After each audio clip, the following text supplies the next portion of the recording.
Bos días a todos e a todas. Empezamos a reunión da Comisión de Investigación para analizar e avaliar a evolución económico-financiera das antiguas caixas de aforros e as causas e responsabilidades da súa actual situación, incluindo as indemnizacións millonarias dos seus exdirectivos, e para elo prégolle á secretaria comprobe a asistencia. Sí, señor presidente, bos días a todas e a todos. José Manuel Beiras Torrado, Hipólito Fariñas Sobrino, Juan Carlos González Santín, Javier Jorge Guerra Fernández, Francisco Xesús Jorquera Caselas, Abel Fermín Losada Álvarez, María Herminia Pouso Maneiro, Pedro Puy Fraga, Gonzalo Trenor López, estando presentes os membros da mesa e quórum, señor presidente. Gracias, señora secretaria. A orden do día, como ben saben, hoxe empeza coa comparecencia da consultoría de... Perdón? Sí, señor Jorquera. Señor presidente, simplemente vou a ser brevísimo, dado que está prevista unha reunión de vostede cos portavoces para solicitar que conste en acta a protesta do BNG polas razóns aducidas tanto polo señor Almuña como polo señor Fernández Ordóñez e a señora Fernández Currás para non comparecer ante esta comisión. Creemos que dificilmente esta comisión pode desenvolver os seus traballos se persoas tan relevantes para esclarecer o que pasou coas caixas se negan a comparecer e, desde logo, as súas explicacións nos parecen total e absolutamente insatisfactorias. En algún caso, como da señora Fernández Currás, incluso nos causa as explicacións dadas perplexidade. Por lo tanto, vamos a solicitar, tanto da mesa desta comisión como do Parlamento, que actúe para que se respete o Parlamento galego e para que se asegure que esta comisión poida desenvolver os seus traballos con normalidade, para o cal é imprescindible a comparecencia destas persoas. Pero xa o manifestarei máis devagar, lóxicamente, na reunión que teremos despois. Pero quixera que constase en acta. Gracias, señor Francisco Giver. Cando queira. ¿Sí? Vale, listo. Bueno, ahora vamos a ver ahora cómo muy bien. Bueno, muchas gracias, señor presidente, señoras y señores diputados del Parlamento de Galicia. Muy buenos días a todos. Ante todo, queremos expresarles nuestra satisfacción por estar en este Parlamento y poder ser de utilidad para vuestras señorías. Queremos agradecerles la oportunidad de comparecer en esta comisión como responsables del equipo de profesionales de KPMG, que desarrollamos un trabajo que acabó en un informe titulado Presentación del diagnóstico acelerado de viabilidad de la fusión Caixa Galicia y Caixa Nova, trabajo que se realizó en diciembre de 2009. Permitan que nos presentemos brevemente. Mi nombre es Francisco Gibert, soy socio de KPMG en España, donde además soy el responsable del grupo de transacciones en el sector financiero. Soy licenciado en Administración y Dirección de Empresas. ¿Queréis que me acerque esto? Vale.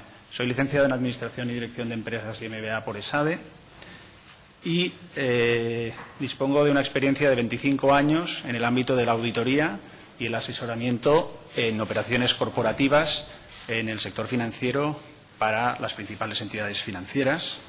Y aparte de esto, soy miembro del Grupo Coordinador Europeo de Operaciones Corporativas del Sector Financiero.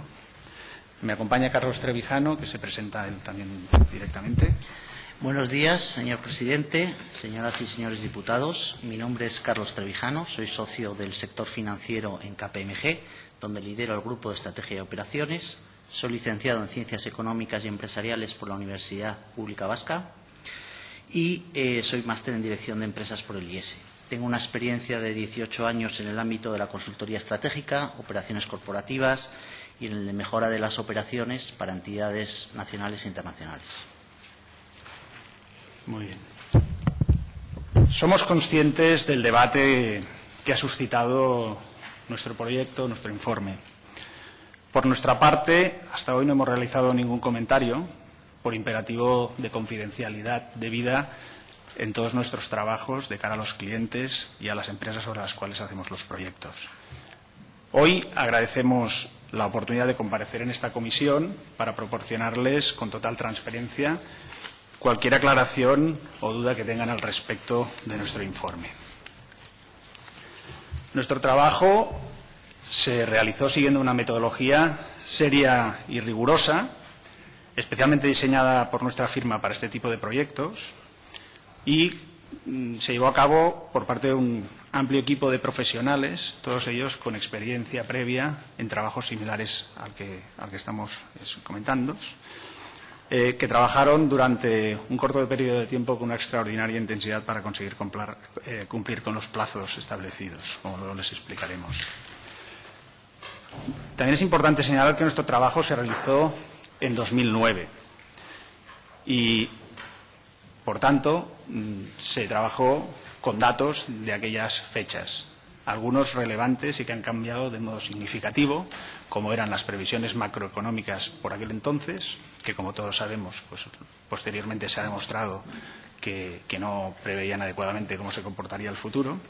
Y, por otra parte, también era crítico la regulación vigente en aquel momento, alguna muy relevante para el sector financiero, como puede ser la regulación relativa a solvencia o capital mínimo de las entidades y a la normativa de provisiones por insolvencias. Que todo ello ha cambiado de modo muy relevante desde 2009. También es importante dejar constancia que posteriormente a nuestro informe se realizaron otros informes en los que no hemos tenido ninguna participación y que de hecho desconocemos y que entendemos que sirvieron para profundizar, para detallar y, en su caso, para actualizar las conclusiones que se podían recoger en nuestro informe de 2009. Son estos informes posteriores los que han servido para soportar el proceso formal de aprobación de la fusión por parte de los consejos y las asambleas de las entidades y para soportar el proceso de aprobación por parte de los reguladores y los supervisores, es decir, la Xunta, el Banco de España o la Comisión Europea. Sobre nuestro trabajo. Si han tenido oportunidad de examinar nuestro informe, habrán observado que describe el objetivo, el alcance, el punto de partida y las premisas que hemos utilizado y las conclusiones que hemos alcanzado. Independientemente que luego, en la fase de preguntas, atendamos todas aquellas dudas o cuestiones que nos puedan plantear, nosotros querríamos resaltar tres aspectos que consideramos son relevantes para ustedes. Primero, la seriedad y la robustez de la metodología que hemos empleado y del equipo que hemos involucrado en este trabajo. Segundo, la magnitud y rapidez con que se ha producido el cambio tanto en el entorno macroeconómico como en la regulación del sector financiero. Y tercero, unas reflexiones sobre lo que ha sido el proceso posterior de fusión de las entidades gallegas. Permítanme que ceda la palabra a Carlos Trevijano, que desarrollará estos tres aspectos. Gracias. Sobre el primer punto, la seriedad y robustez de la metodología y el equipo involucrados, nos gustaría resaltar que este proyecto se desarrolló en diciembre de 2009 y emitimos nuestro informe en enero del 2010 de acuerdo con una planificación que preveía un trabajo en dos fases. Una preliminar, de estudio de alto nivel, de 3-4 semanas y que dio lugar al informe que nos ocupa. Y una segunda fase de trabajo detallado y confirmatorio con unos 3 meses de duración prevista. Esta segunda fase, finalmente, no nos fue encomendada a nosotros y es la que debía dar lugar a la documentación requerida para la solicitud de ayudas públicas y los informes legales para la fusión de las cajas. El hecho de empezar con una fase inicial que intente anticipar lo que podían ser los resultados o las conclusiones del proyecto es un enfoque bastante habitual, ya que permite hacer un primer análisis a nuestros clientes antes de profundizar en el proyecto, que luego suele requerir un tiempo con varios meses de trabajo y un esfuerzo superior. Nuestro informe es un diagnóstico acelerado. ¿Qué significa esto? Significa que se realizó en un tiempo muy corto y con un enfoque de alto nivel y que preveía desde el principio un ejercicio posterior de profundización y detalle. En ningún caso se trataba de una auditoría. La información utilizada fue proporcionada por las entidades u otras fuentes y no fue objeto de validación ni auditoría. Pese a ser acelerado, fue un trabajo serio y riguroso, que involucró un elevado número de profesionales del máximo nivel y especialización en proyectos similares, que trabajó 7 días a la semana para alcanzar esa profundidad y rigor. En la realización de este trabajo hemos aplicado una metodología propia que KPMG ha desarrollado fruto de la experiencia en trabajos similares. Para poder realizar este proyecto en un plazo tan acotado, hubo que hacer una planificación y gestión muy detallada de todo el equipo de profesionales que se desplazaron a las entidades, se reunieron con los representantes de las cajas, obtuvieron la información necesaria y que a través de diferentes grupos de trabajo fueron desarrollando las conclusiones de su área. El proyecto funcionaba como un mecano. Cada equipo especializado cubría sus respectivas áreas de competencia y como coordinadores, Francisco Guiber y yo, nos ocupábamos de asegurar la homogeneidad de los criterios, tanto entre las diferentes entidades que formaban parte como que todos los equipos utilizaran los mismos criterios. Gestionar las interdependencias que iban surgiendo entre los diferentes equipos de trabajo y recomponer la visión global por la suma de las partes. En concreto, bajo nuestra dirección, contamos con la colaboración de un equipo de 10 socios y más de 40 profesionales, todos con experiencia previa en proyectos similares. En concreto, aparte de nosotros dos, pues participaron intensivamente 2 socios especialistas en el área financiero-contable, un socio en el área de gestión de riesgos, una socia del área de proyecciones financieras, 2 socios de las áreas jurídicas y regulación, un socio del área fiscal y otro del área laboral. Como ya hemos mencionado, 40 profesionales dieron soporte a estos socios. Gracias a este equipo, a su esfuerzo y esta detallada planificación, estamos convencidos de haber completado el encargo con todas las garantías en el plazo previsto. En cuanto al segundo punto, la magnitud del cambio del entorno en el que operan las entidades financieras españolas, señorías, permítanos simplemente comentar 2 temas que consideramos suficientemente reveladores. En la realización de nuestro trabajo, asumimos como hipótesis las expectativas macroeconómicas de consenso existentes en ese momento, diciembre de 2009. Que estaban alineadas con las que se habían utilizado en los procesos similares que habían requerido ayudas públicas y que habían sido aprobadas por el Banco de España y la Comisión, anteriores al proceso de las cajas gallegas. Para ilustrar la magnitud del cambio entre las previsiones y la realidad que ha sucedido en la economía, permítanme que les dé 2 ejemplos. Las previsiones de crecimiento del Producto Interior Bruto para el año 2013, que en aquella época tenía el Fondo Monetario Internacional, eran de crecer en España el 1,7%. Ahora mismo la última previsión está en que vamos a decrecer un 1,5, 1,6. Y en cuanto, por ejemplo, por dar otro dato, la tasa de paro, tanto el Ministerio de Economía y de Hacienda como el Fondo Monetario Internacional estimaban que la tasa de paro en España en el 2013 sería el 16%. Todos sabemos que ahora mismo estamos en el 27% y hemos llegado a alcanzar, desgraciadamente, 6 millones de parados en algún momento. Las estimaciones oficiales, por darles un poco una visión más global, lo que estimaban era que el año 2010 y 2011 iban a ser años de estabilización, 2012 un cierto comienzo de la recuperación con crecimiento y a partir del 2013 un entorno totalmente normalizado con un panorama pues despejado. Sin embargo, la salida rápida de la crisis no se produjo. Se dibujó la W, que siempre se comenta, en la cual hubo una segunda recesión. El efecto de esa segunda recesión en la actividad económica, la morosidad y el margen financiero de las entidades es muy relevante. Para que entiendan la magnitud que tiene este impacto, déjenme que les dé un solo dato. Un punto porcentual de aumento en la morosidad cuesta a lo que es la suma de las 2 cajas gallegas 550 millones de euros en provisiones, por cada punto. Asimismo, el marco legal y regulatorio también ha sufrido una gran transformación. Cambios muy relevantes, no previsibles, como lo ha sido una mayor exigencia de capital y un mayor nivel de provisiones.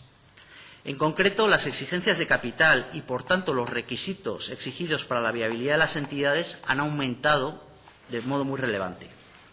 Así, frente a una exigencia de un 8% de capital, incluyendo los productos híbridos, el Real Decreto Ley 2/2011 del 18 de febrero para el reforzamiento del sistema financiero lo fijó en el 10% y solo de capital principal, excluyendo los híbridos.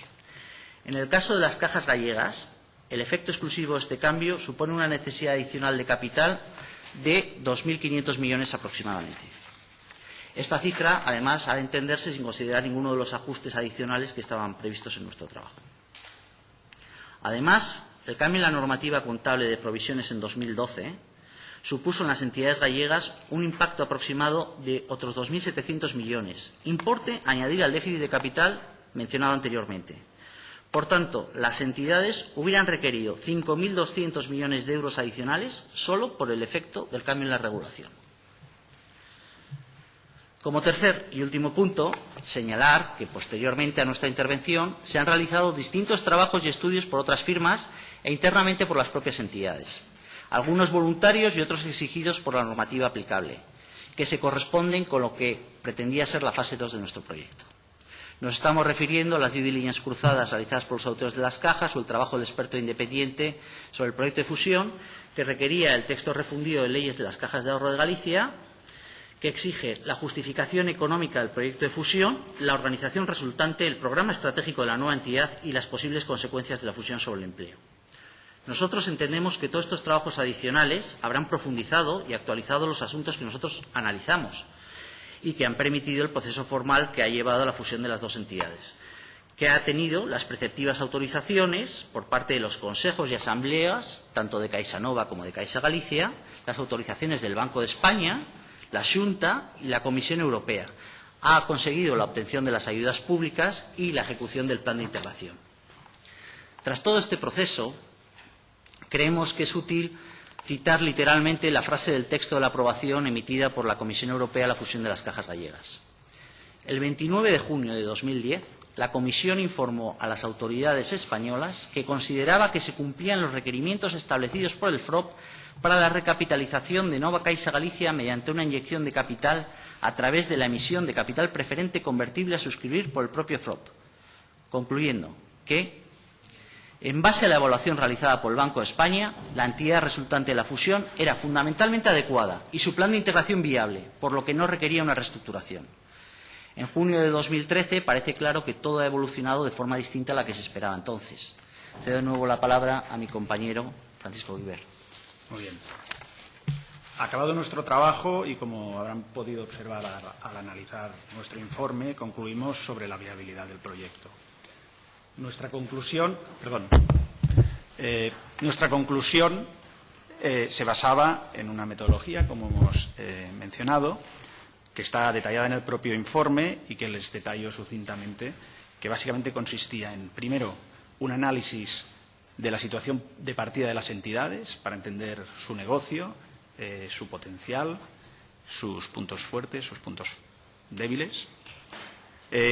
Un análisis de las principales masas patrimoniales y una identificación a alto nivel de lo que podrían ser impactos patrimoniales relevantes a tener en cuenta, que básicamente fueron los saneamientos necesarios para hacer frente al deterioro de los activos y de la inversión crediticia, especialmente vinculada al sector inmobiliario.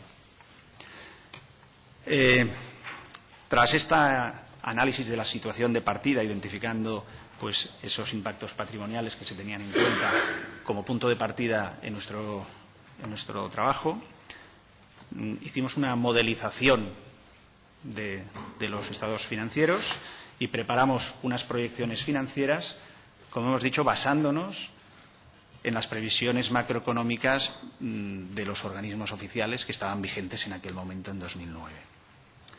Como tercera fase, lo que hicimos fue un análisis de los resultados que se obtenían y una estimación de las ayudas públicas que eran necesarias para cubrir el déficit de fondos propios que se observaba en estas proyecciones. Y finalmente hicimos una comparación de los ratios principales que se obtenían de aquellas proyecciones con los que se estaban exigiendo por parte de los reguladores para aprobar los planes de viabilidad y las ayudas públicas en las entidades. Estos ratios principales especialmente eran el nivel de solvencia, el famoso ratio de capital, aunque les recuerdo que he calculado cómo se calculaba en aquel entonces, la rentabilidad sobre los activos y la rentabilidad sobre el capital que aportaban las proyecciones, el nivel de eficiencia que se conseguía tras la integración de las dos entidades, el ratio de financiación en el mercado mayorista y el nivel de ayudas públicas que se requería. Si el nivel de ayudas públicas excedía de un umbral, se consideraba que el proyecto no era viable y no se aceptaba su viabilidad y, por lo tanto, no se le concedían las ayudas públicas para dar continuidad al proyecto. Como resultado de esta metodología, que es la habitual que se aplica para este tipo de operaciones, se desprendía que los ratios que se obtenían en aquellas proyecciones, incluyendo el nivel de ayudas necesario, estaban dentro de esos parámetros que se estaban considerando por parte de los reguladores y de las administraciones para aprobar los proyectos de viabilidad y esa obtención de ayudas públicas. Y ya para acabar, simplemente queremos reiterarles los 3 aspectos que pensamos que siempre hemos de tener en cuenta al hablar de nuestras conclusiones. El primero, que pese a ser un diagnóstico acelerado, fue un trabajo serio y riguroso, desarrollado con una metodología aprobada en otras ocasiones en proyectos iguales, que el equipo estaba cualificado y tuvo una altísima dedicación y que todo ello se hizo con rigor, con seriedad, con profesionalidad y con total independencia. Segundo, que el efecto del deterioro económico y la normativa regulatoria que se ha desarrollado como consecuencia de ese deterioro ha sido muy relevante en las entidades financieras y en su viabilidad. Y tercero, como les decíamos antes, que nuestro informe no es ni el primero ni el último en el proceso de fusión de las cajas gallegas. Es un informe más en todo este largo camino. Han habido informes antes, han habido informes después, y son estos posteriores los que han profundizado y dado cumplimiento a la normativa que exige que se preparen, pues, por ejemplo, los informes de los expertos independientes sobre los proyectos de fusión, que son preceptivos según la Ley Gallega de Cajas de Ahorro.